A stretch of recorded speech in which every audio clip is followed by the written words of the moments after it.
If you've followed boxing long enough, you've heard the same truth from promoters and old pros alike. This sport is as much entertainment as it is combat. The greats don't just win, they leave fans asking, when do I see that person again? That's how careers endure and how big fights get made. It's the business reality behind every headliner, and it sets the stage for a blockbuster that has sent shockwaves through the fight world. Canelo Alvarez versus Terence "Bud" Crawford.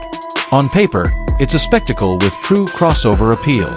The undisputed super middleweight champion, Saul Canelo Alvarez, meets the reigning pound-for-pound technician, a three-division king in Crawford, in a September 13th showdown slated for Allegiant Stadium in Las Vegas. It's more than a main event, it's a referendum on greatness across divisions. One fighter, long established as the face of boxing, will be defending his throne at 168 pounds. The other, a master of adjustments and timing, climbs the ladder to test not just his legacy but the very limits of what's possible in this sport. The debate, as you'd expect, started the second the rumors became real. Can Crawford, who has fought most of his prime years between 140 and 147 pounds and more recently at 154, carry speed, reflexes, and durability into super middleweight against a champion who has made that poundage his empire? Or will Canelo's size, experience, and elite ring discipline expose the risks of a leap too far, too fast? No one put the stakes more clearly than Mike Tyson did after spending time with Crawford. Tyson's message wasn't a game plan, it was a mindset. He spoke about pressure, insisting the worst pressure isn't a punch landing, it's the anticipation of being hit. The moment a fighter lets that anticipation take over, the mind unravels, the body follows, and the night gets long in a hurry. In Tyson's view, if Crawford controls the inner storm, the walk to the ring, the roar, the bright desert lights, he can make the fight look simpler than the rest of us expect. Calm begets clarity, clarity wins rounds. That mental layer matters because no matter which camp you favor, this is a psychological test. It comes with real-life challenges on both sides. For Crawford, the obvious question is whether bulking up to 168 will blunt the attributes that make him special. He's built a career on fluidity, switch hitting, pinpoint counters, and ring IQ. That toolkit is most lethal when paired with elite quickness. Add mass too fast, and you risk trading speed for strength you may not get to fully use. It's a balance beam that history has punished when fighters rush the process. That's why so much of the early coverage has focused on weight. Some voices around the sport, fighters, trainers, and analysts alike, have warned that trying to look the part at a higher weight class can be a trap. The lesson many reference is Jermall Charlo's step up to face Canelo at 168, where added size didn't translate to success. Crawford's team says they've absorbed that lesson. They're emphasizing movement, timing, and smart pacing over sheer bulk. Their camp has gone quiet. No open media days, few leaks, with the message that they intend to arrive fast and flexible, not simply heavier. Amir Khan, who has shared the ring with Canelo and knows how punishing that experience can be, offered perhaps the most even-handed view among former opponents. He called Canelo a great fighter with unmatched experience at higher weights, but pointed out that Crawford's power is real and his timing is different from the typical challenger. With Crawford's confidence and ability to adapt, Khan doesn't see a walkover. He sees a finely poised fight where each man can change the night with a single read, one counter, one adjustment, one momentum swing. It's easy to get lost in talk of speed and power, so consider how top fighters describe the way these battles actually feel. Sean Porter once told a revealing story about a night when his legs tightened mid-fight against Errol Spence Jr. He admitted the sensation to his father in the corner, who told him to stop relying on his legs so much for the next round and settle down. Porter had to trust an adjustment he didn't want to make and let composure replace the plan he'd carried in. That's a window into elite-level chess, when the body whispers and the mind has to decide whether to listen. If Crawford's new weight makes him feel even a little different, his ability to trust midstream adjustments, like resetting range, picking spots, and spending a beat outside the pocket, could be the difference between winning rounds and giving them away. The calendar adds another layer. By fight night, Terence Crawford will be 37, turning 38 shortly after. Age isn't defeat, it's information. It changes recovery time. It narrows margins. It trims reaction windows in ways you don't notice until you do. Crawford is still razor sharp, but the climb from 147 to 154 and now to 168 means the demands on his body are nothing like they were even 3 years ago. That may be why his team is intensely focused on discipline. controlled sparring that mimics Canelo's pressure, conditioning that prioritizes sustained sharpness, and a tactical plan that avoids macho traps. They want him to be first and last in exchanges, to make Canelo's feet reset, and to hide the tells that come when fighters force power. Canelo's resume is its own argument for why this task is so steep. 63 wins, only 2 losses and 2 draws, 39 knockouts, multiple divisions conquered, and supremacy at super middleweight. He didn't just move up, he found bigger men and beat them. His style has evolved. The kid who once overcommit on counters has become an expert at economy. Economy of footwork, economy of movement, economy of risk. He is flat-footed by choice, not by limitation. He rides with shots to take the steam off them, keeps his base under him to punch off short steps, and patiently waits for predictable patterns. He is not unbeatable, as Floyd Mayweather Jr. and Dimitri Bivol showed in different eras and divisions, but he is administratively excellent. He makes fights his fights. If you value resumes, and you should at this level, some analysts are blunt.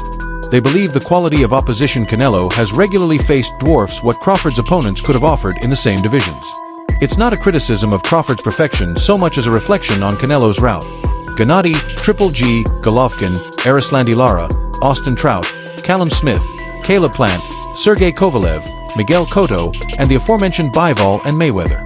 Those are style tests at every point on the compass. Southpaws, movers, boxer-punchers, relentless pressure fighters, patient counterpunchers with thudding power. One prominent analyst asked a simple question: which of Crawford's best wins, Errol Spence Jr., Sean Porter, Kell Brook, Victor Postal, would beat the versions of Triple G or Callum Smith that Canelo fought at 168 or the Cotto he met at middleweight? Reasonable people disagree. The question still hangs there. Add to that the perspective of veteran trainer Abel Sanchez, who has been unflinching in his assessment. In his view, this matchup looks like a sparring session for Canelo because weight classes exist for a reason. Sanchez argues that if Crawford had taken 3 to 4 years to build naturally into 168, his chances would be far better. Doing it in just over a year is too risky. He expects Crawford to be slower and Canelo to control the pace. It's not a popular opinion with Crawford backers, but it echoes a long tradition of caution. Greatness usually thrives when it grows into a division, not when it leaps. On the other side of the aisle, there's a growing chorus picking Crawford to pull off what would be one of the sport's great shockers: dethrone Canelo at super middleweight. When this idea first surfaced, picking Bud felt like a contrarian stance. Lately, it has edged from hot take toward mainstream pick. It raises a fair question. When a contrarian pick becomes the consensus, what does history say about the outcome? The truth is less romantic than social media suggests. Fights aren't won in comment sections. They're won by the man who turns the opponent's habits against him in real time. If Crawford can draw out Canelo's resets, beat him to spots, and punish his entries without being walked into corners, the upset looks plausible. If Canelo backs him up, bricks him into the ropes, and dictates tempo, the night could feel very long for Crawford. There's no shortage of skepticism about the hype, either. Former champion Chris Algieri has cautioned against calling this the best fight that can be made, insulting neither man but reminding fans that romance often steamrolls nuance. He points out that Crawford is nearing 38, Canelo is 35, both looked less than brilliant in recent outings by their own lofty standards, and they still sit 3 divisions apart. He's not saying don't watch, he's saying watch with informed eyes. In his view, there are other fights as compelling or more so: Crawford versus Jaron "Boots" Ennis, Canelo versus David Benavidez, Canelo versus a Bivol rematch, Crawford versus Virgil Ortiz Jr. That list isn't a dismissal. It's context. Some fans have introduced a different backdrop entirely, wondering aloud whether this mega event conveniently overshadows thorny issues tied to fighter rights and broader industry reforms. The kind of questions often associated with debates around the Ali Act and how modern television and streaming deals intersect with matchmaking. Those concerns may sit in the background during fight week, but for the purposes of the bout itself, the narrative remains straightforward. 2 generational talents in a ring, one chasing a historic jump, the other defending his kingdom. Back to the nuts and bolts. There's been chatter about recent photos of Crawford looking noticeably bigger. Before you draw conclusions from Instagram, remember how deceptive images can be. Angles, lighting, a post-lift pump, all of it can make a fighter appear heavier than he fights. Crawford's team insists the goal is not to look like a super middleweight, but to move like one who can frustrate Canelo and make him miss. They want arms loose, hips free, and the switch stance available on command. If he shows up bulked in the chest and shoulders at the expense of fluidity through the core, that's a red flag. If he shows up looking like a slightly bigger welterweight with the same snap and pivot, that's a green light. That brings us to the schedule and the stakes.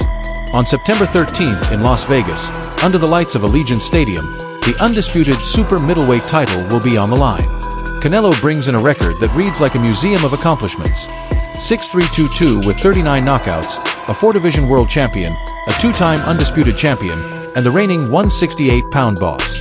Crawford enters at 4-1-0 with 31 knockouts, a fighter who has been undisputed at both 140 and 147, and who recently touched 154 against Israil Madrimov before climbing another rung to chase this shot. His welterweight run goes back to 2018, when he settled at 147 and beat names like Jeff Horn, Kell Brook, Sean Porter, and Errol Spence Jr. in dominant fashion. The Madrimov bout showed he could win on size-neutral terms at 154, even if some observers thought he looked slightly less explosive. Madrimov later lost to Virgil Ortiz Jr., a result that gave Crawford critics more ammunition and his supporters a reminder that context isn't everything. Styles make fights, not resumes alone. Training camp reports suggest Crawford's team is paying laser-focused attention to habits that can get a smaller man in trouble against a stalker like Canelo. They've reportedly built sparring around heavy punchers who plod with a purpose, forcing Crawford to stay off the rails and keep transitions sharp, catch and shoot when it's there, but never admire the work. Reset if the angle isn't clean.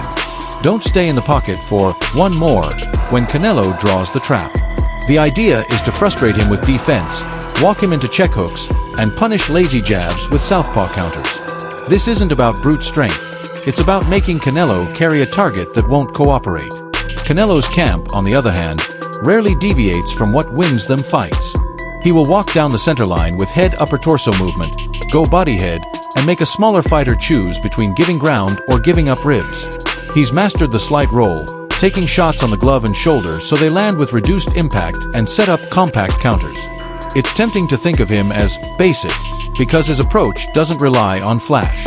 But there's nothing basic about doing the right thing at the right time in nearly every exchange. That's his genius. So who wins? That depends on what you believe travels best up the scale, ring IQ or power. If you believe IQ travels, you'll like Crawford's chances to make Canelo miss, to use the switch stance to take away right-hand counters, to stab to the body with the southpaw jab and sneak in the rear uppercut as Canelo folds forward. You'll picture a scorecard with swing rounds decided by a half-beat of timing. You'll imagine Canelo frustrated by a man who won't stand in the right place for the right punch. It's also, as the old hands would say, entertainment. The kind that gets butts in seats and puts a setting reminders because, deep down, they know nights like this are why they fell in love with boxing in the first place. Whether you lean toward Canelo Alvarez by disciplined aggression or Terence Crawford by surgical counters, tune in with a clear head. This is a rare fight that could be decided by inches, by heartbeats, by a single mid-round adjustment that turns a slow burn into a decisive run. And long bulb pops and the last opinion hardens on social media, the tenets Tyson preached will still be true. Control your mind. Fight your fight. Make the pressure work for you, not against you. On September 13th, under the Vegas lights, with a stadium roaring and a sport holding its breath, we'll find out whose truth survives the night.